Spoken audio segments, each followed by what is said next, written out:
Saludos, estudiantes, profesores y familia. En el encuentro anterior estuvimos trabajando todo lo relacionado con las características esenciales de las oscilaciones, las ondas y el sonido.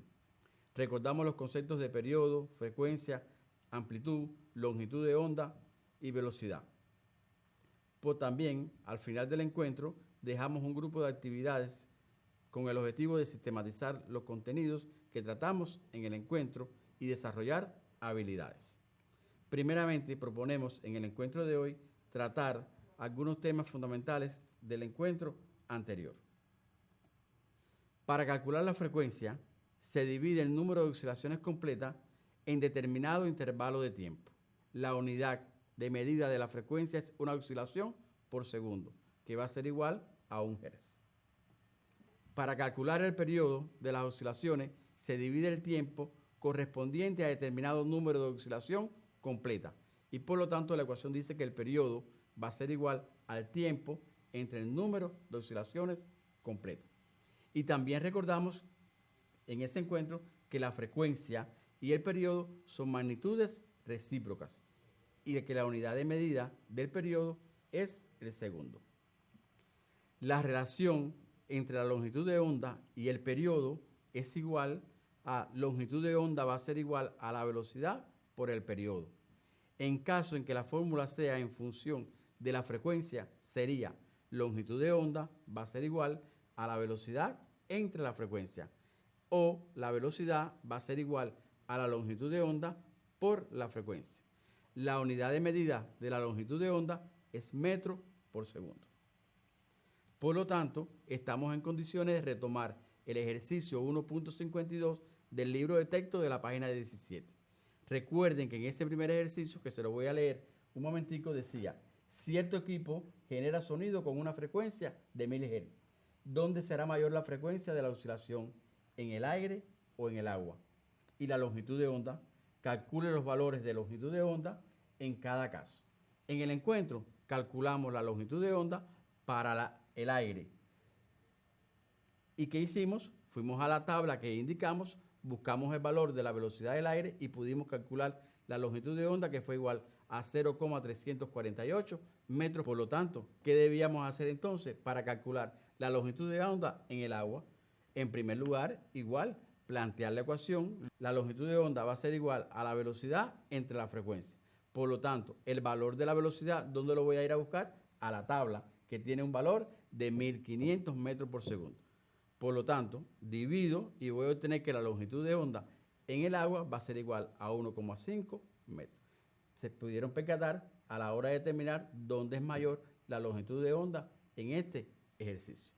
Por lo tanto, en el encuentro de hoy vamos a comenzar a trabajar la unidad número 2, electricidad y circuitos eléctricos, que es la unidad número 2 del curso que ustedes ya estudiaron, que su profesor se los evaluó en los trabajos de control parcial. Por lo tanto, vamos a estar viendo los contenidos fundamentales que vamos a ver en el encuentro de hoy. Electrización de los cuerpos, circuitos eléctricos y dentro de los circuitos eléctricos los componentes, las magnitudes básicas en los circuitos eléctricos y la ley de Ohm para una porción del circuito. A continuación quiero presentarles una imagen y vamos a mirarla y vamos cada uno de nosotros a llegar a una conclusión. ¿Qué nos quiere decir la imagen?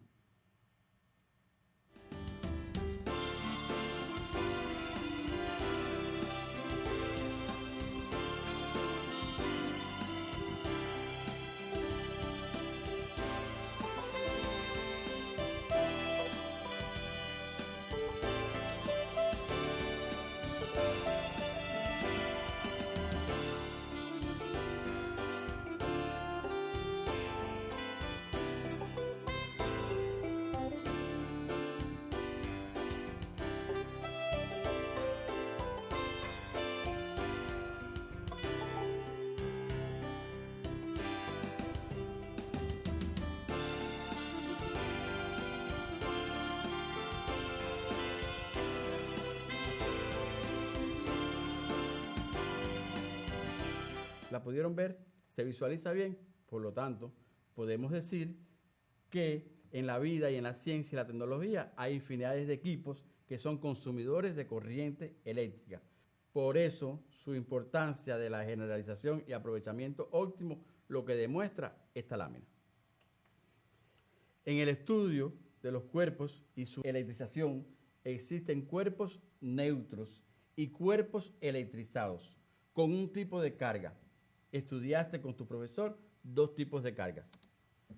Ahí estamos representando los 2 tipos de carga, la positiva y la negativa. La positiva con el signo más y la negativa con el signo menos. Por lo tanto, podemos recordar el concepto de electrización de los cuerpos. Un cuerpo está electrizado cuando después de ser frotado adquiere la propiedad de atraer a otros cuerpos ligeros. Disímiles de experimentos y demostraciones su profesor puede haber hecho en su clase a partir de la dotación con la dotación que contamos en todos los laboratorios de física de nuestras instituciones educativas.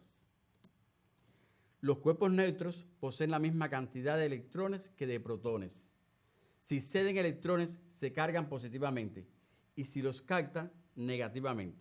Las interacciones se transmiten a través del campo eléctrico.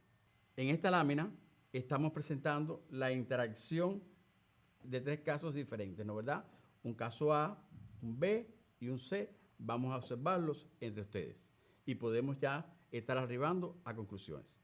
Observen qué pasó en el A, qué pasó en el B y qué pasa en el C. En el A se acercan o se alejan. En el B se acercan o se alejan. En el C se acercan o se alejan. Entonces, ¿a qué conclusión llegaron ustedes en su aula? Podemos hacer referencia a la ley cualitativa de las interacciones eléctricas. Cuerpos electrizados con carga de diferentes naturalezas se atraen y cuerpos electrizados con carga de igual naturaleza se repelen. Por lo tanto, en el caso A y B, ¿qué pasó? Se repelen, ¿no verdad? Y en el caso del cuerpo C, ¿qué pasó? Se atrae.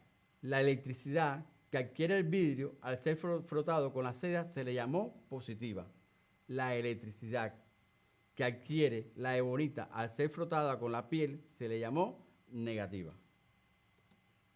Y estamos presentando en ambos casos un ejemplo que se manifiesta la acción de los cuerpos electrizados, entre otros. Ahí vemos en el primer caso una atracción, por la varilla está cargada positivamente y la esfera como está, negativa. Y en el caso B hay una repulsión porque la varilla está cargada positivamente y la esfera está cargada positivamente. Estamos presentando una lámina y esa lámina, ¿de qué me hace referencia? A una varilla de cristal. Y la estoy frotando con un pedazo de tela de seda. Por lo tanto, vamos a escribir, ustedes estudiaron y deben de recordar cuál va a ser la carga que va a adquirir, en ese caso, esa varilla. ¿De acuerdo? ¿A través de qué? Del frotamiento. ¿Existirá la única vía de frotamiento para electrizar los cuerpos? No, existen otras vías, pero solamente vamos a estar haciendo referencia a la vía por frotación.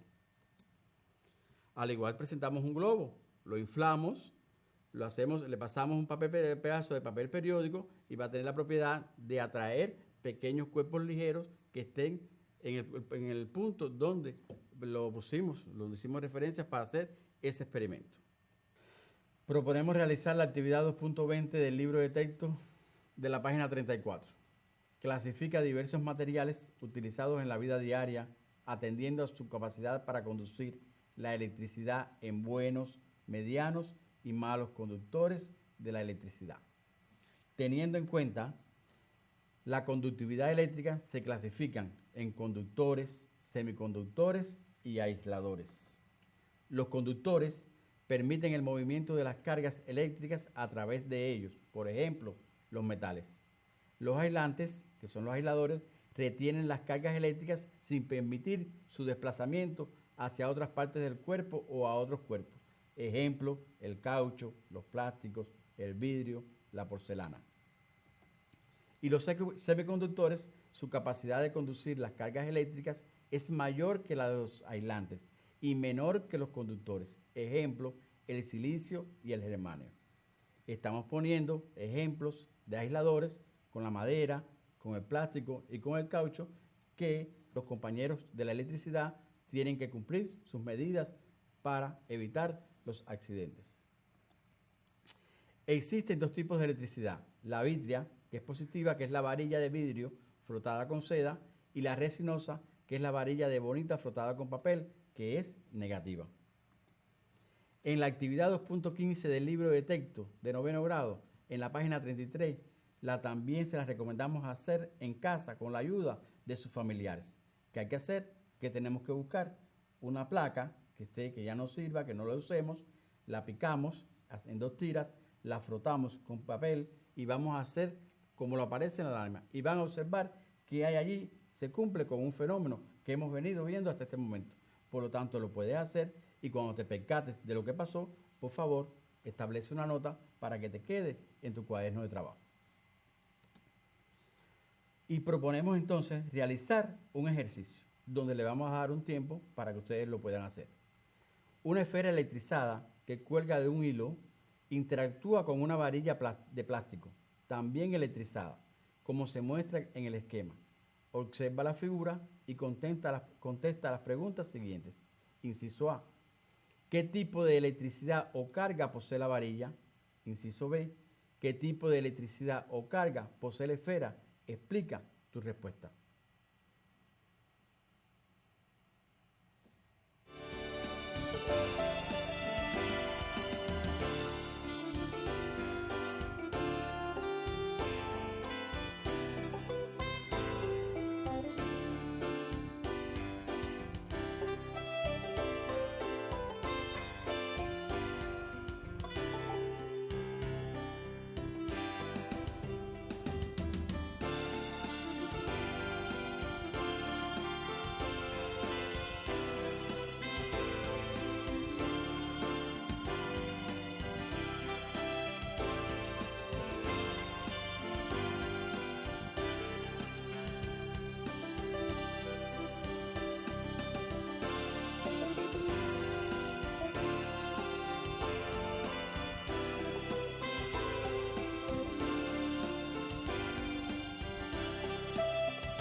Un inciso C que dice: ¿qué le sucede a la intensidad de la interacción a medida que los cuerpos se acercan?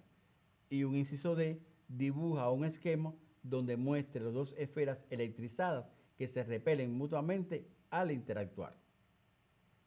En este ejercicio, a partir de los contenidos que hemos ido reflexionando, estamos en condiciones de hacerlos en la casa, también con la ayuda de nuestros familiares.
Estudiantes y familia, en este momento le estamos proponiendo 4 interrogantes o 4 preguntas que es importante que las puedan hacer y las puedan responder como resumen de lo que hemos visto en este primer momento del encuentro.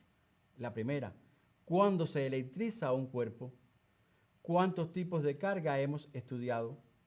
¿Qué plantea la ley de interacción eléctrica? Y recuerden que sus profesores le dieron aplicaciones sobre las interacciones, que las pueden buscar ¿dónde? En el libro de texto de la página 38.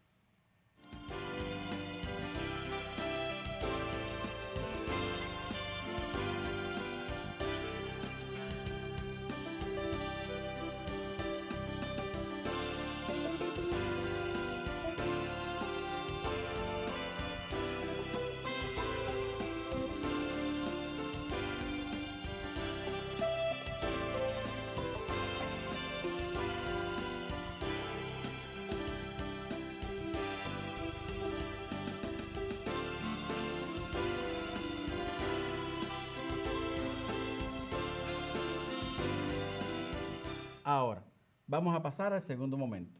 ¿Qué se entiende por corriente eléctrica?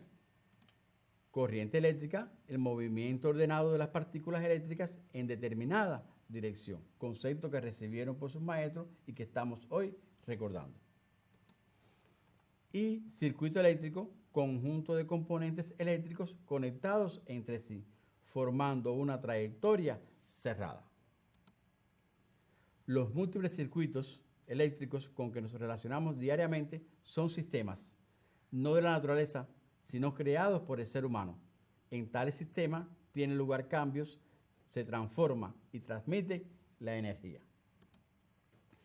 Y aparecen en la pantalla los componentes de un circuito: generadores o fuentes, dispositivos de control, receptores y conductores. Y hicimos un circuito allí que va a estar en correspondencia con cada uno de los componentes. ¿Quién va a ser el A? Las pilas. El B, ¿quién va a ser? El dispositivo de control. Y el C, ¿quién va a ser?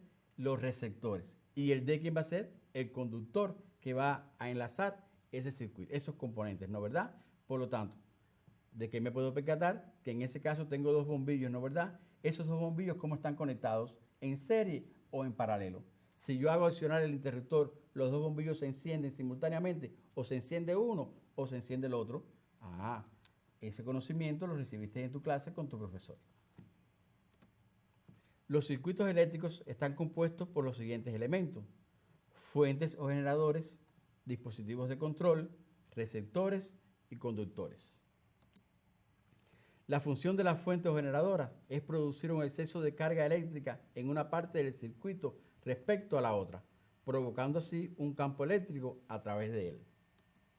Los generadores de las fuentes, ¿quiénes son? La pila, los acumuladores, las centrales termoeléctricas, entre otros. La función principal es transformar un tipo de energía en otra, en química, en térmica o en otras. Dispositivo de control: los interruptores, centrales o asociados a diferentes equipos fusibles o otros. Receptores: todos los que consumen corriente, bombillo, timbre, receptores y otros. Y su función principal es transformar la energía eléctrica en otros tipos de energía. ¿Lo recuerdan? ¿Lo estudiaron? No hace falta mencionarlas porque eso nos quedó claro en cada uno de sus encuentros. Los conductores son los encargados de la transmisión de la energía eléctrica. Y estamos presentando algunos símbolos y dispositivos eléctricos que aparecen en la tabla 2.2 de la página 30 y 2.3 de la página 131. ¿Por qué estamos haciendo referencia a dos páginas? Estamos haciendo referencia a dos páginas porque en la primera parte, es decir, la primera tabla de la 2.2 a la página 30, estamos trabajando con este libro, que son las escuelas que hoy no están en el perfeccionamiento educacional.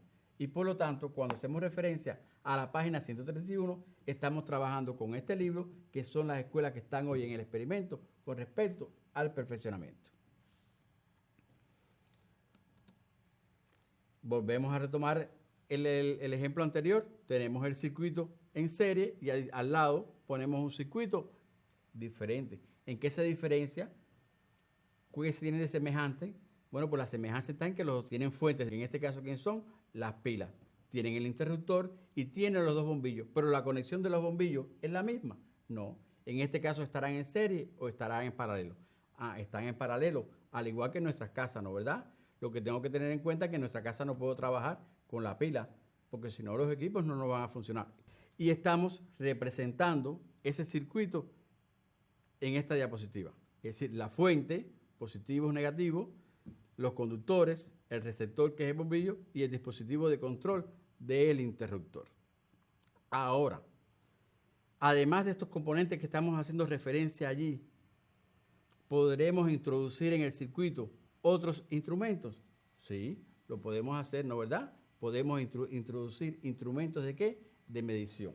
Por ejemplo, el amperímetro, que lo viste en tus clases de física, en tu laboratorio, y el voltímetro, que también lo viste en las clases de demostraciones del experimento o de las demostraciones que hicimos en el laboratorio de física.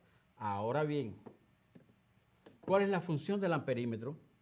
¿Cómo se conecta el amperímetro?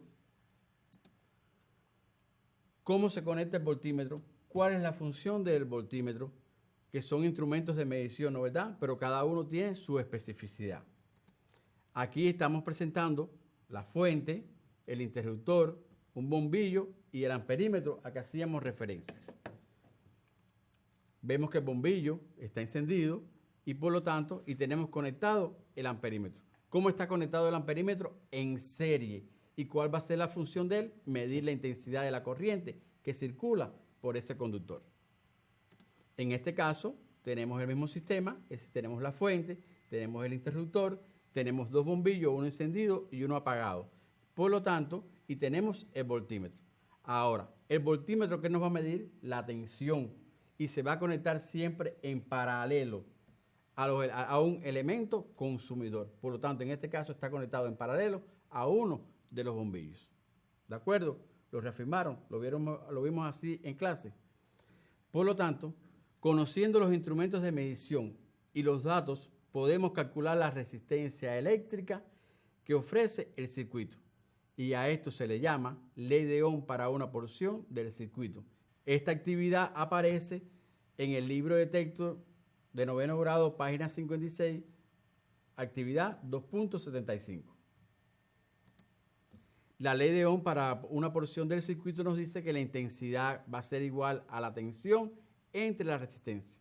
Por lo tanto, a partir de esta ecuación, yo puedo decir entonces, despejando, que la tensión va a ser igual a la intensidad por la resistencia, o que la resistencia va a ser igual a la tensión entre la intensidad.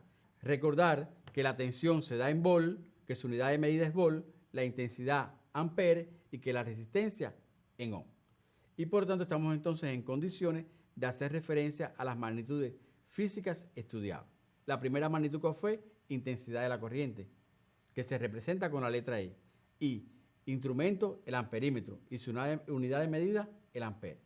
La segunda magnitud, tensión, que se representa con la U, y su instrumento es el voltímetro, y su unidad de medida es el volt. Y la resistencia, que se representa con la letra R mayúscula, y su instrumento es el ohmímetro, y se representa en ohm. No hicimos referencia a la potencia por cuestiones de tiempo, que lo vamos a retomar en el encuentro que sigue. Ahora, proponemos también determinar la resistencia de una linterna del circuito que anteriormente vimos. ¿Tenemos algún dato? No, no tenemos datos. ¿Y entonces podremos calcular esa resistencia? Sí, sí lo podemos hacer. Si vamos a la tabla 2.3 del libro de texto de la página 50, podemos buscar a quién, a la intensidad de la corriente. Si vamos a la tabla 2.4, podemos buscar el valor de la intensidad. Y por lo tanto, la intensidad va a ser igual a 0,8 amperes, la tensión a 1,5 volt y por lo tanto sustituimos y calculamos y el valor de la resistencia va a ser igual a 1,8 ohm. Estamos proponiendo un grupo de tareas para sistematizar el contenido que hemos venido tratando en el encuentro. La actividad 2.41 y 2.42 de la página 42, la actividad 2.60 de la página 48 y la actividad 2.63 de la página 50. Y la actividad de sistematización y consolidación 7 de la página 64. Y la actividad 1 de la página 132, que son recuerden, para los estudiantes que están en las escuelas del perfeccionamiento. Muchas gracias por la atención prestada. Creo que estamos en condiciones de resolver los ejercicios que estamos indicando de tarea. Recuerde cumplir con las medidas higiénicas sanitarias que hoy están dictando en nuestro país. Hasta el próximo encuentro. I feel good. So good. So good.